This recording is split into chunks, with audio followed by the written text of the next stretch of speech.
Yeto na sa wakas mga kakwento. Ang Pinoy prospect na si Carl James Wonderboy Martin at ang Ifugao Promotions may matinding pasaring at pasabog. May tinawag na matapang lang sa social media at sinabing paano makakalaban kung walang promoter at band pa sa lahat ng mga lugar, kaya iyak-iyak na lang. Cuadro Alas, it's my boy, umanat na kagad at sinabing kung may kasaang laban ay papangako niya na huling laban na kanyang pinaringgan. Former world champion na si Mark Magnifico Magsayo, handang palagan kahit sinong world champion sa Super Featherweight Division. Dito po galing mga kakwento ang balitang ibabagi ko sa inyo.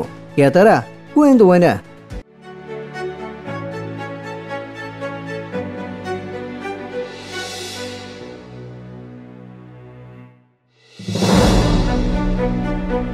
Mas lalo nang nagkakinita ng dalawang panig sa ngayon at pati na rin ng mga boxing fans ay kanya-kanya na kung sino ang kanilang papanigan, kung Team Cuadro Alas ba sila o di kay Team Wonderboy. Ang bagong banat ngayon ng Ifugao Promotions kung saan kabilang si Wonderboy ay sinabi dito na kung walang promoter at nakaban pa sa lahat ng mga lugar, hindi niya alam kung makakalaban ba ulit.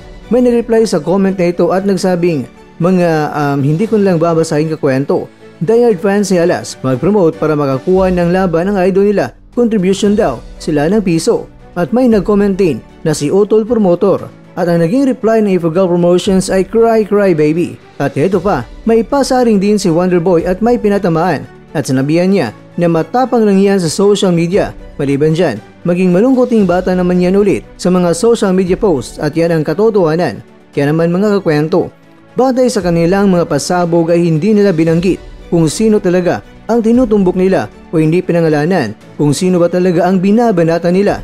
Pero marami na ang nagsasabing kilala ng mga Pinoy boxing fans kung sino talaga ang binabanata ng Team Wonderboy dahil nagsimulang uminit ang lahat nang banggitin mismo ni Wonderboy ang katagang humanda na si Casimero dahil isusunod na niya ito.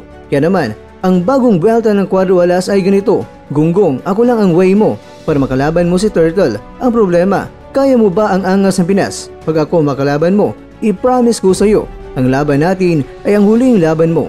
Kung ating babasahin mga kwento at ating intindihin, wala namang binanggit na pangalan dito ang Cuadro Alas. Pero alam naman natin mga kwento na sa nakaraan, ay bumwelta din itong si Casimero sa panahong nagbanta itong si Wonderboy kay Cuadro Alas. Pero sa ngayon mga kwento ay may pa-blind item itong si Casimero. Mga kakwento, ano kaya ang dapat na gagawin para matigil na ang hidwaan ng dalawa? Gusto nyo bang umabot ang usapan nila sa ibabaw ng lona at mismo sa Pilipinas pa gagawin ang salpukan nila? Alam kong hindi na dapat itatanong ito, pero at least ating malalaman sa comment section kung sino nga ba ang mga Team Wonderboy o Team Cuadro Alas dyan. Sige nga kakwento, mag-comment ka lang sa baba kung kanino ka, kung sakaling may kasaang laban ng dalawa, Team Wonderboy ka ba o di kaya'y Team Cuadro Alas?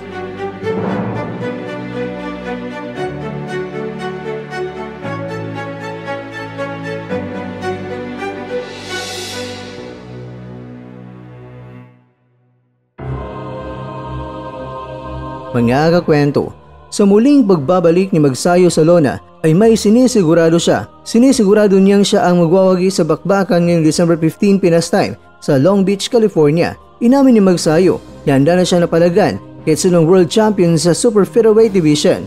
Kaya huwag natin kalimutan mga kwento na suportahan si Magsayo sa kanyang paparating na laban. Dahil sa World Title Fight kasi, siya ay papalapit na dyan.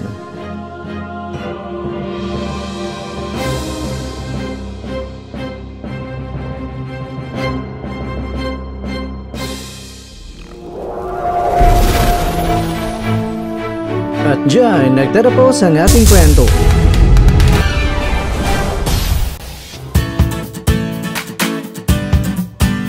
Maraming salamat mga kakwento sa inyong panonood.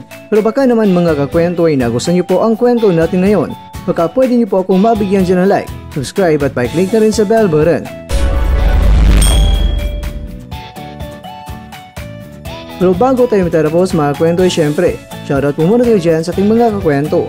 Kay kakwentong Pretty Mia, kay kakwentong Khalifa, kay kakwentong Jobs Official Vlog, at ikaw kakwentong nanonood ngayon, shoutout sa iyo dyan. Bueno, hanggang dito na po muna ang ating kwentuhan. At abangan nyo na po ating susunod na video. At dito lang po yan sa isang channel na kung saan maaring ito'y mga kwentong di pa nakwento sa inyo.